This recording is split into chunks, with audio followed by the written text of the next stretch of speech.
यह गणेश जी की कथा है जिसे किसी भी व्रत या अन्य किसी कथा को सुनने के बाद अनिवार्य रूप से सुना जाता है। गणेश जी की पूजा के उपरांत विनायक जी की कथा, गणेश जी की कथा को सुनना अत्यंत ही शुभ होता है। एक बार गणेश जी महाराज एक सेठ जी के खेत में से जा रहे थे तो उन्होंने 12 दाने अनाज को तोड़ दिए। फिर गणेश जी के मन में पछतावा भी हुआ कि मैंने तो सेठ जी के यहाँ चोरी कर ली। तो गणेश जी सेठ जी के 12 साल की नौकरी करने लग गए। एक दिन सेठानी राख से हाथ धोने लगी तो गणेश जी ने सेठानी का हाथ पकड़कर मिट्टी से हाथ धुला दिया। सेठानी सेठ जी से बोली, ऐसा क्या नौकर रखा है? नौकर होकर उसने मेरा हाथ पकड़ लिया। सेठ जी ने गणेश जी को बुलाकर पूछा कि तुमने सेठानी का हाथ क्यों पकड़ा? तो गणेश जी ने बोला, मैंने तो एक सीख की बात बताई है। राख से हाथ धोने पर घर की लक्ष्मी नाराज होकर घर से चली जाती है और मिट्टी से हाथ धोने से आती है। सेठ जी ने सोचा कि गणेश है तो सच्चा। थोड़े दिन बाद कुंभ का मेला आया। सेठ जी ने कहा, गणेश सेठानी को कुंभ के मेले में स्नान करा के ले आओ। सेठानी किनारे पर बैठकर नहा रही थी तो गणेश जी उनका हाथ पकड़कर आगे डुबकी लगवा लाए। घर आकर सेठानी ने सेठ से कहा कि गणेश ने तो मेरी इज्जत ही नहीं रखी और इतने सारे आदमियों के बीच मुझे घसीट कर आगे पानी में ले गए। तब सेठ जी ने गणेश जी को पूछा कि ऐसा क्यों किया? तो गणेश जी ने कहा, सेठानी किनारे बैठकर गंदे पानी से नहा रही थी तो मैं आके अच्छे पानी में डुबकी लगवा कर ले आया। इससे अगले जन्म में बहुत बड़े राजा और राजपाट मिलेगा। सेठ जी ने सोचा कि गणेश है तो सच्चा। एक दिन घर में पूजा पाठ हो रही थी, हवन हो रहा था। सेठ जी ने गणेश जी को कहा कि जाओ सेठानी को बुला कर ले आओ। गणेश सेठानी को बुलाने गया तो सेठानी काली चुनरी ओढ़कर चलने लगी। तो गणेश जी ने काली चुनरी को फाड़ दी और कहा कि लाल चुनरी ओढ़ के चढ़ो। सेठानी नाराज होकर सो गई। सेठ जी ने आकर पूछा कि क्या बात है? तो सेठानी ने बोली कि गणेश ने मेरा चुनरी फाड़ दी। सेठ जी ने गणेश को बुलाकर बहुत डांटा और कहा, तुम बहुत बदमाशी करते हो। तो गणेश जी ने कहा, पूजा पाठ में काला वस्त्र नहीं पहनते हैं, इसलिए मैंने लाल वस्त्र के लिए कहा। काला वस्त्र पहनने से कोई भी शुभ काम सफल नहीं होता। फिर सेठ जी ने सोचा कि गणेश है तो समझदार। एक दिन सेठ जी पूजा करने लगे तो पंडित जी ने बोला कि वो गणेश जी की मूर्ति लाना भूल गया। अब क्या करे? तो गणेश जी ने बोला कि मेरे को ही मूर्ति बनाकर विराजमान कर लो, आपके सारे काम सफल हो जाएंगे। यह बात सुनकर सेठ जी को बहुत गुस्सा आया और वो बोले कि तुम तो अब तक सेठानी से ही मजाक करते थे, मेरे से भी करने लग गए। तो गणेश जी ने कहा, मैं मजाक नहीं कर रहा हूँ, मैं सच बात कह रहा हूँ। इतने में ही गणेश ने गणेश जी का रूप धारण कर लिया और सेठ और सेठानी ने ही गणेश जी की पूजा की। पूजा खत्म होते ही गणेश जी अंदर ध्यान हो गए। सेठ सेठानी को बहुत धोखा हुआ और उन्होंने कहा कि हमारे पास तो गणेश जी रहते थे और हमने उनसे इतना काम करवाया। तो गणेश जी ने सपने में आकर सेठ जी को कहा कि आपके खेत में से मैंने 12 अनाज के दाने तोड़ लिए थे, उसी का दोष उतारने के लिए मैंने आपके यहाँ नौकरी कर ली थी। एक बार एक मेढक और उसकी पत्नी मेढकी किसी कुएं के अंदर पानी में खेल रहे थे। तभी कुएं पर एक पनिहारी आई और उसने पानी अपने मटकी में भरा और अपने घर चली गई। परंतु हुआ क्या कि उसके मटकी में मेढक और मेढकी दोनों आ गई। अब मेढकी का स्वभाव क्या था कि वह हमेशा गणेश जी की पूजा करती रहती थी, हमेशा बोलती रहती थी,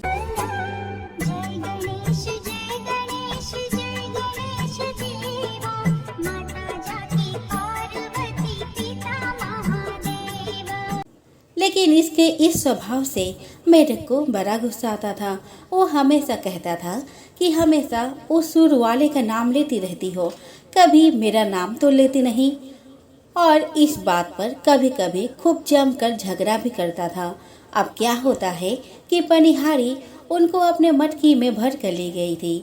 पानी के साथ में वह अपने घर जाती है और चूल्हे पर पानी गर्म करने के लिए रखती है। तो उस पानी को वह किसी गर्म करने वाले बर्तन में पलट देती है और आग पर रख देती है। अब जैसे ही आग की तपन बढ़ती है तो मेढक अपनी पत्नी मेढकी से कहता है कि मेढकी, मैं तो जल रहा हूँ नीचे से। तो वह कहती है, अच्छा, मैं तो नहीं जल रही। और वह मेढकी गणेश जी का नाम लेना शुरू कर देती है। क्या बोलती है? जय गणेश जय गणेश जय गणेश देवा, माता जाकी पार्वती पिता महादेवा। मेढक थोड़ी देर इंतजार करके फिर बोलता है, मेढकी, मैं तो जल रहा हूँ। तो मेढकी कहती है, मैं तो नहीं जल रही। चलो आप ऐसा करो कि मेरी जगह पर आप आ जाओ, मैं आपकी जगह पर आ जाती हूँ। तो मेढक कहता है, ठीक है।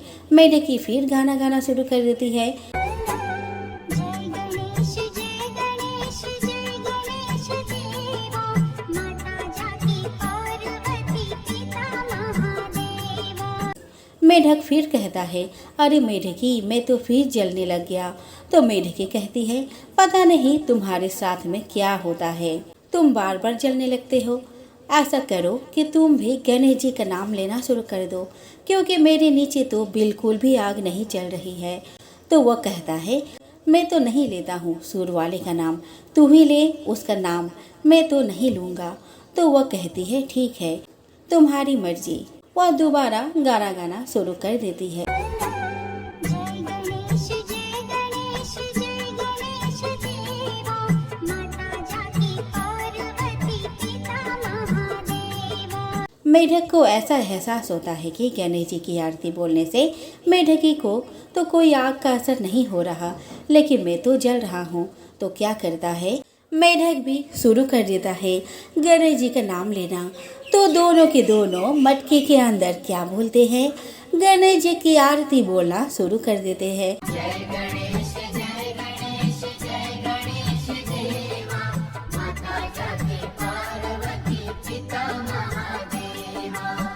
और यह सारी कहानी गणेश जी कहीं पर बैठे आराम से सुन रहे होते हैं।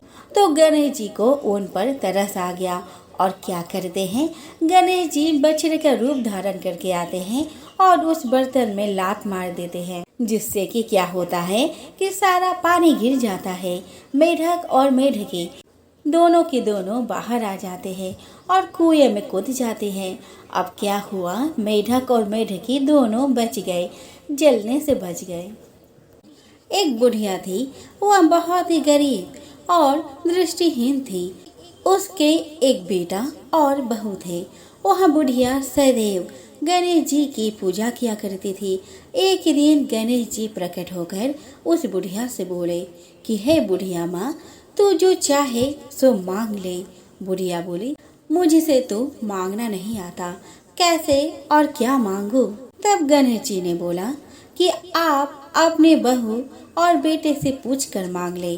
तब बुढ़िया ने अपने बेटे से कहा कि गणेश जी कहते हैं कि तू कुछ मांग ले, लेकिन बता मैं क्या मांगू। तो पुत्र ने कहा, माँ तू धन मांग ले। बहू से पूछा तो बहू ने कहा, नाती मांग ले।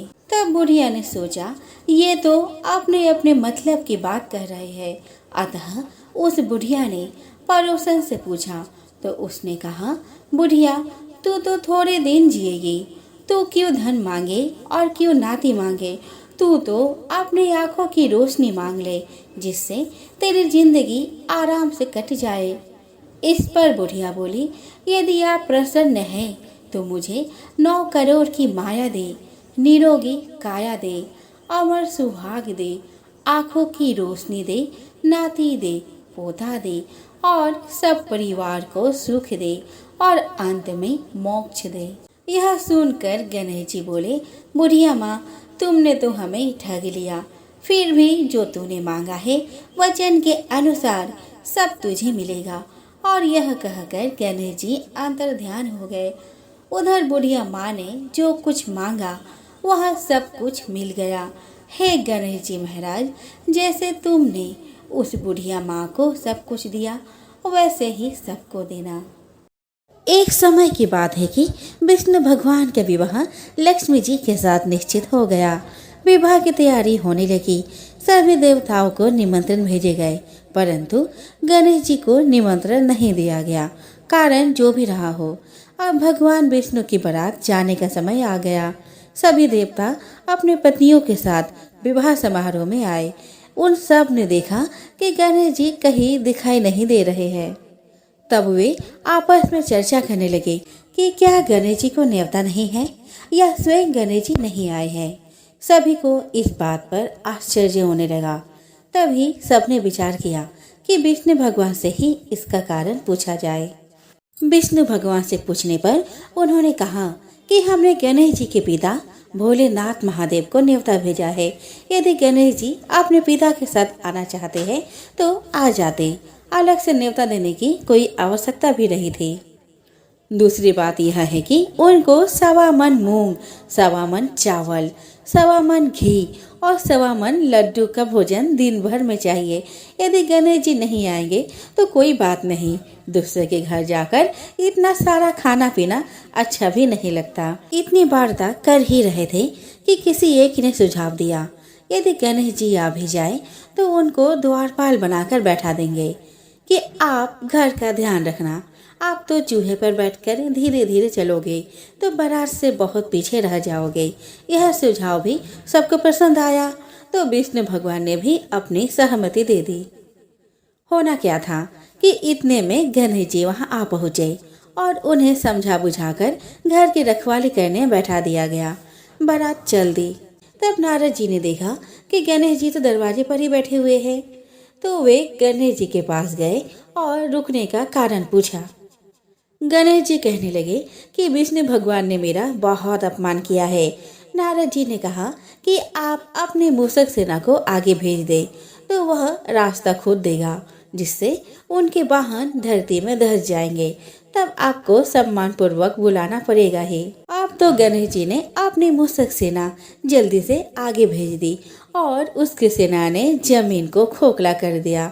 जब बारात वहां से निकली तो रथों के पहिए धरती में धंस गए। लाख कोशिश करे परंतु पहिए नहीं निकले। सभी ने अपने अपने उपाय किए परंतु पहिए तो नहीं निकले, बल्कि जगह जगह से टूट गए। किसी की समझ में नहीं आ रहा था कि अब क्या किया जाए। तब तो नारद जी ने कहा, आप लोगों ने गणेश जी का अपमान करके अच्छा नहीं किया। यदि उन्हें मनाकर लाया जाए तो आपका कार्य सिद्ध हो सकता है और यह संकट टल सकता है। शंकर भगवान ने अपने दूत नंदी को भेजा और वे गणेश जी को लेकर आए। गणेश जी का आदर सम्मान के साथ पूजन किया। तब कहीं रथ के पहिए निकले। अब रथ के पहिए निकल तो गए परंतु वे टूट फूट गए तो उन्हें सुधारे कौन। पास के खेत में एक खाती काम कर रहा था। उसे बुलाया गया। खाती अपना कार्य करने के पहले श्री गणेशाय नमः कहकर गणेश जी की वंदना मन ही मन करने लगा। देखते ही देखते खाती ने सभी पहियों को ठीक कर दिया। तब खाती कहने लगा कि हे देवताओं, आपने सर्वप्रथम गणेश जी को नहीं मनाया होगा और ना ही उनकी पूजा की होगी, इसलिए तो आपके साथ यह संकट आया है। हम तो मूर्ख अज्ञानी हैं, फिर भी पहले गणेश जी को पूजते हैं, उनका ध्यान करते हैं। आप लोग तो देवता गण हैं, फिर भी आप गणेश जी को कैसे भूल गए। अब आप लोग भगवान श्री गणेश जी की जय बोल कर जाए तो आपके सब काम बन जाएंगे और कोई संकट भी नहीं आएगा। एक बार माँ पार्वती स्नान करने गई। स्नान घर के बाहर उन्होंने अपने पुत्र गणेश जी को खड़ा कर दिया और उन्हें रखवाली का आदेश देते हुए कहा कि जब तक मैं स्नान कर खुद बाहर न आऊं, किसी को भीतर आने की इजाजत मत देना।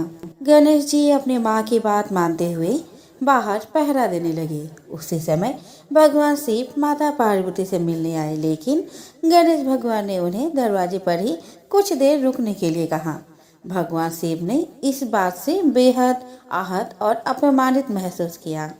गुस्से में उन्होंने गणेश भगवान पर त्रिशूल का वार किया, जिससे उनकी गर्दन दूर जा गिरी। स्नान घर के बाहर शोरगुल सुनकर जब माता पार्वती बाहर आई तो देखा कि गणेश जी का गर्दन कटी हुई है। यह देखकर वह रोने लगी और उन्होंने शिव जी से कहा कि गणेश जी के प्राण फिर से वापस कर दो। इस पर शिव जी ने एक हाथी का सिर लाकर गणेश जी को लगा दिया। इस तरह से गणेश भगवान को दूसरा जीवन मिला। तभी से गणेश जी की हाथी की तरह सूंड होने लगी।